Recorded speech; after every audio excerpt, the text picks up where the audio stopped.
Hello, good day everyone. Assalamualaikum. Another day, another vlog. For today's video, samahan niyo ako sa aming paglalakbay, dala ang pag-asa para sa Balut Island. Dumating kami sa isa na namang mahalagang bahagi ng aming misyon.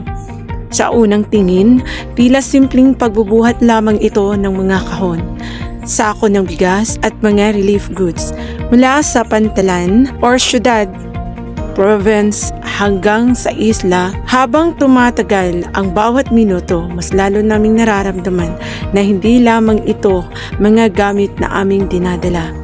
Dala namin ang pag-asa. Habang isa-isang binababa ang mga relief goods, damdama ang init ng araw at pagod sa katawan. Mabibigat ang mga sako, mahirap ang pagbubuhat at paulit-ulit ang pag-akyat at pagbaba. Pero sa bawat hakbang, may isang dahilan kung bakit kami nagpapatuloy. Ang mga pamilyang naghihintay sa Balut Island, mga pamilyang nawalan ng tahanan, mga batang natatakot pa rin sa bawat pagyanig, at mga pamilyang nawalan ng kanilang mahal sa buhay. Sa totoo lang, sobrang nadurog ang puso ko nang makita at marinig ang mga kwento ng mga naapektuhan ng lindol. Doon ko naisip na napakabilis talaga magbago ng buhay. Sa isang iglap, maaaring mawala ang tahanan. Sa isang sandali, maaaring magbago ang lahat. At minsan, wala tayong magagawa kundi ang kumapit sa pag-asa. Habang pinapasa namin ang mga kahon mula sa isang kamay patungo sa isa pa, nakita ko ang tunay na diwa ng bayanihan. May mga taong pagod na pero patuloy pa rin tumutulong. May mga volunteer na walang reklamo. May mga taong tahimik na naglilingkod. May mga pusong handang magsakripisyo para sa kapwa. Hindi kami mayaman, wala kaming malaking kayamanan na maibibigay. Pero natutunan namin na hindi kailangan ng malaking pera para makatulong. Minsan, sapat na ang oras, sapat na ang lakas, at sapat na ang pusong handang magmalasakit. Habang unti-unting napupuno ang motor bangka ng mga relief goods, tahimik akong nananalangin.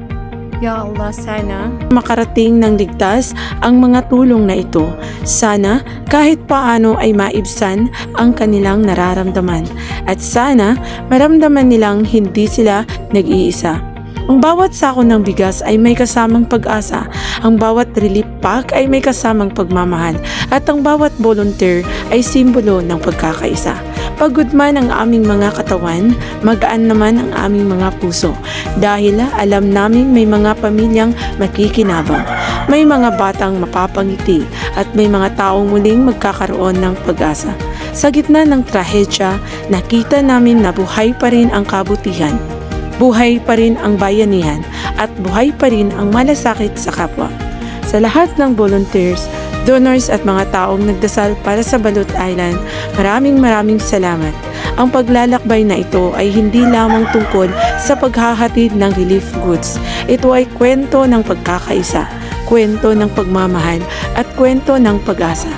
Dahil minsan, hindi natin kayang baguhin ang nangyari, pero kaya nating iparamdam sa mga taong nasaktan na hindi sila nag-iisa. At habang patuloy kaming naglalakbay para sa Balut Island, dala namin ang isang panalangin na balang araw sa kabila ng sakit at pagkawala, muli silang makakabangon at muli silang ngingiti. Ito ang aming paglalakbay ng pag-asa para sa Balut Island. Maraming salamat and see you again on my next video.